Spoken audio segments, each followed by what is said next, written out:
जंगल में गर्मियों का मौसम चल रहा था। आ गया मिट्टू, आ गया, हमारे आइसक्रीम वाला आ गया। कबूतर भैया, हमें चॉकलेट वाली आइसक्रीम खानी है। हाँ हाँ मिट्टू, मैं देता हूँ अभी आइसक्रीम। सब पक्षी जंगल में बड़े चाव से आइसक्रीम खा रहे थे। वहीं दूर रानू का बेटा कुकू पैसे ना होने के कारण दूर से ही पक्षियों को आइसक्रीम खाता देख रहा था। तभी कालू और गौरी का बेटा जग्गू उसके पास आता है। क्या हुआ कुकू, आज भी तुम्हारे पास पैसे नहीं है क्या? तुम्हारी मम्मा तुम्हें पैसे नहीं देती क्या? हमारी मम्मा तो हमें रोज पैसे देती है आइसक्रीम खाने के लिए। नहीं जग्गू, ऐसी बात नहीं है, मैं खुद ही नहीं मांगता अपनी माँ से पैसे। अरे यार कुकू, क्यों झूठ बोल रहा है मुझे? तेरी शक्ल पर साफ साफ लिखा है, कितनी इच्छा है तेरी आइसक्रीम खाने की, पर तुम गरीब हो ना, इसलिए तुम्हारे पास आइसक्रीम खरीदने के पैसे भी नहीं। कुकू जग्गू की कड़वी बातें सुनकर वहां से उड़ जाता है। माँ, मुझे आइसक्रीम खानी है, सब बच्चे रोज आइसक्रीम खाते हैं, आप मुझे कब पैसे दोगे? कब मैं खाऊंगा आइसक्रीम? कुकू मेरी जान, मुझे माफ कर दो। मम्मा के पास पैसे न होने के कारण तुम आइसक्रीम नहीं खा पा रहे, पर जल्द ही मम्मा तुम्हें आइसक्रीम जरूर खिलाएगी। अब मम्मा का अच्छा बच्चा बनकर सो जाओ। कुकू आंखों में ख्वाब लिए आइसक्रीम का अपनी माँ की गोद में सो जाता है। तभी उसे ख्वाबों में आइसक्रीम का पेड़ नजर आता है। कुकू बेटा, क्या तुम मेरी मीठी मीठी आइसक्रीम खाओगे? हाँ अंकल, मुझे आइसक्रीम खानी है। कुकू बेटा, मेरे पास हर तरह की आइसक्रीम है। तुम कल नदी के दूसरी तरफ मेरे पास आना, मैं तुम्हारा इंतजार करूंगा। और हाँ, ये बात किसी को मत बताना, मैं एक जादुई पेड़ हूँ जो सिर्फ तुम्हारे लिए आया हूँ, क्योंकि मैं जानता हूँ तुम्हारी मम्मा तुम्हें आइसक्रीम नहीं खिला सकती। तभी कुकू की आंखें खुल जाती हैं और उसका ख्वाब टूट जाता है और वो सोच लेता है कल वो उस पेड़ से मिलने जरूर जाएगा। अगले दिन कुकू उस नदी के पास जाता है। नदी को पार कर कर कुकू उस पेड़ को ढूंढने लग जाता है। तभी अचानक से उसे वो पेड़ पुकारता है। कुकू बेटा, मैं यहाँ हूँ, आओ मेरे पास। अंकल, आप ही आए थे मेरे ख्वाबों में, आप ही हो आइसक्रीम का पेड़? हाँ कुकू बेटा, मैं ही हूँ जादू आइसक्रीम का पेड़। तो पेड़ अंकल, कहाँ है आपकी आइसक्रीम? कुकू के पूछने पर पूरा पेड़ आइसक्रीम से भर जाता है। लो बेटा कुकू, जितनी आइसक्रीम खानी है तुम खा लो। सच अंकल? इतना कहते ही कुकू आइसक्रीम का आनंद उठाने लग जाता है। वो तरह तरह की आइसक्रीम खाता और खुश हो जाता, पर उसके खाने से भी आइसक्रीम पेड़ पर खत्म न हो पाती, क्योंकि वो एक जादुई पेड़ था।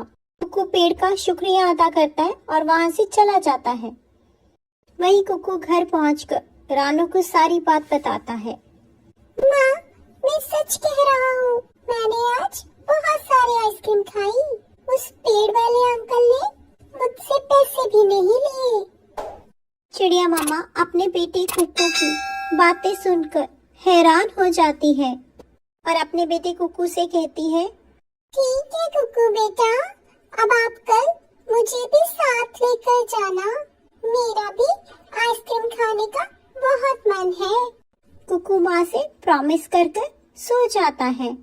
अगले दिन कुकू अपनी माँ को लेकर नदी के पार पहुँच जाता है। माँ, ये है मेरे दोस्त जादुई पेड़, इन्होंने ही मुझे कल ढेर सारी आइसक्रीम खिलाई थी।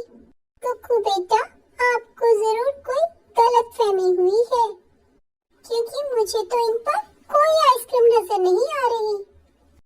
रानू के बोलते ही पूरा पेड़ आइसक्रीम से भर जाता है। आइसक्रीम्स को देखकर रानू बहुत हैरान हो जाती है। रानू बहन, तुम हैरान मत हो, तुम्हारे कारण ही मैं आज इतना हरा भरा हूँ। क्या मतलब पेड़ भैया, आगे मतलब ये चिड़िया बहन, जब मैं बहुत छोटा था तब मुझे काट दिया गया था, पर आपने मेरी जड़ों को संभाल कर मुझे इस स्थान पर लगा दिया। और इस स्थान को वरदान था, जो भी स्थान पर लगेगा उसमें जादुई शक्तियां आ जाएंगी। और जब मैंने कुकू को आइसक्रीम के लिए तड़पते देखा तो मैं खुद को रोक नहीं पाया और कुकू के स्वप्न में आकर मैंने उसको अपने पास बुला लिया। पेड़ की बातें सुनकर चिड़िया मम्मा और कुकू खुश हो जाते हैं और दोनों माँ बेटा खुशी से आइसक्रीम को एंजॉय करते हैं। इसलिए अच्छाई की हमेशा जीत होती है। जो जैसा करता है वैसा ही भरता है। कालू अपनी गाय को बहुत मारता था। वो सारा दिन उसका दूध निकालता रहता था, फिर भी उसे बहुत मारता था। गाय अपने मालिक कालू से बहुत परेशान थी। उसे तो समझ ही नहीं आ रहा था कि वो क्या करे। मैं क्या करूं? मेरा मालिक मुझे बहुत मारता है। मैं सारा दिन उसे दूध देती हूँ, फिर भी वो मेरा खून चूसता है। लगता है मुझे यहाँ से भागना होगा, तभी मैं जिंदा बच पाऊंगी, नहीं तो किसी दिन इसकी मार खा खा कर मर ही जाऊंगी। यही सोचकर गाय बड़ी कोशिश कर कालू की बंधी रस्सी से अपने आप को छुड़ा लेती है। जोर लगाने पर रस्सी टूट जाती है और गाय भागकर जंगल की ओर निकल जाती है। कालू से भागते भागते वो घने जंगल में पहुंच जाती है। तभी उसके पाँव में एक कांटा चुभ जाता है, जिससे वो एक जगह पर बैठ जाती है। गाय दर्द में चिल्लाने लग जाती है। मदद करो, कोई मेरी मदद करो, मैं बहुत दुखी हूँ, मुझे चोट लगी है, मुझे बहुत दर्द हो रहा है, कोई तो मेरी मदद करो। बेचारी गाय बहुत तकलीफ में थी, पर उसकी कोई आवाज भी सुन नहीं पा रहा था। तभी वहाँ से एक चिड़िया गुजरती है, जिसका नाम रानो था। वो गाय की आवाज सुनकर गाय के पास आ जाती है। वो गाय के पैर में लगी चोट को देखती है और सोच में पड़ जाती है। चिड़िया, मेरी मदद करो, मेरे पैर में कांटा चुभ गया है, प्लीज मेरा ये कांटा निकाल दो। गाय दीदी, आप चिंता मत करें, मैं अभी आपकी मदद करती हूँ। मैं तोता डॉक्टर को लेकर आई, वो आपका तुरंत इलाज कर देगा। आप घबराइए नहीं। इतना कहकर चिड़िया तोते डॉक्टर को लेने चली जाती है। गाय चिड़िया का इंतजार करने लग जाती है। जल्द ही चिड़िया तोते के साथ वापस आती है। तोता डॉक्टर गाय की चोट पर मरहम पट्टी कर देता है। शुक्रिया चिड़िया बहन, मैं आपका ये एहसान जिंदगी भर नहीं भूलूंगी। गाय दीदी, आप कैसी बातें कर रही हैं? इसमें एहसान कैसा? पर आपको अभी कहीं नहीं जाना चाहिए। आप कुछ दिन मेरे साथ रह लीजिए। जब तक आप पूरी तरह ठीक नहीं हो जाती, मैं आपको कहीं नहीं जाने दूंगी। ठीक है चिड़िया बहन, जैसा आप कहती हैं मैं वैसा ही करूंगी। चिड़िया और गाय एक साथ रहने लग जाते हैं। चिड़िया गाय की बहुत सेवा करती है और कुछ ही दिनों में गाय बिल्कुल स्वस्थ हो जाती है। दूसरी तरफ कालू बहुत परेशान था, क्योंकि ना ही उसे अब पीने को दूध मिलता, ना ही वो दूध ग्राहकों को बेच पाता। पता नहीं ये गाय कहाँ चली गई है मुझे छोड़कर। एक बार मुझे मिल जाए, बताऊंगा मैं उसे अच्छे से। ऐसी पिटाई करूंगा कि भागने का कभी वो सोचेगी ही नहीं। यही सोचकर कालू पूरे जंगल में चक्कर निकालने लग जाता है। सब पक्षियों से वो अपनी गाय के बारे में पूछता है। वो तोता डॉक्टर के पास भी जाता है, पर तोता डॉक्टर उसे गाय के बारे में नहीं बताता और जल्द से वो चिड़िया को संदेशा देता है। चिड़िया बहन, कालू अपनी गाय को ढूंढ रहा है, आप इसे जल्द से छुपा लें, नहीं तो फिर से वो इसकी पिटाई कर देगा।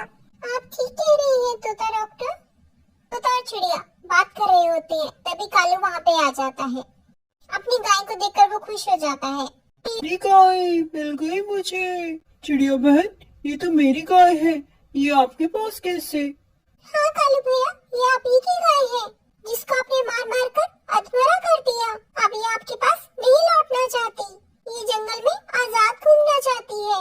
ये कैसी बातें कर रही है चिड़िया बहन? ये मेरी गाय है, मैंने इसको चारा खिलाया, इसका इतना ध्यान रखा, ये अब मेरे साथ ऐसा नहीं कर सकती। वाह कालू भैया, आपको ये तो याद है कि आपने इसको चारा खिलाया, पर आपको ये नहीं याद आपने इसको कितने डंडे मारे। वो तो चिड़िया बहन, गाय को डराने के लिए मुझे करना पड़ता है। ये मेरी गाय है, मैं इसे बिल्कुल नहीं छोड़ूंगा। इतना कहकर कालू जैसे ही गाय को पकड़ने लगता है, गाय उसे लात मार देती है और कालू दूर जाकर पत्थर पे गिर जाता है, जिससे उसे काफी चोट आती है और उसे अपनी गलती का भी एहसास होता है। ये देखकर गाय खुश हो जाती है और वो चिड़िया को धन्यवाद कर जंगल की ओर निकल जाती है। इसलिए दोस्तों, पशु हो या इंसान, हमें सबके साथ अच्छा व्यवहार करना चाहिए।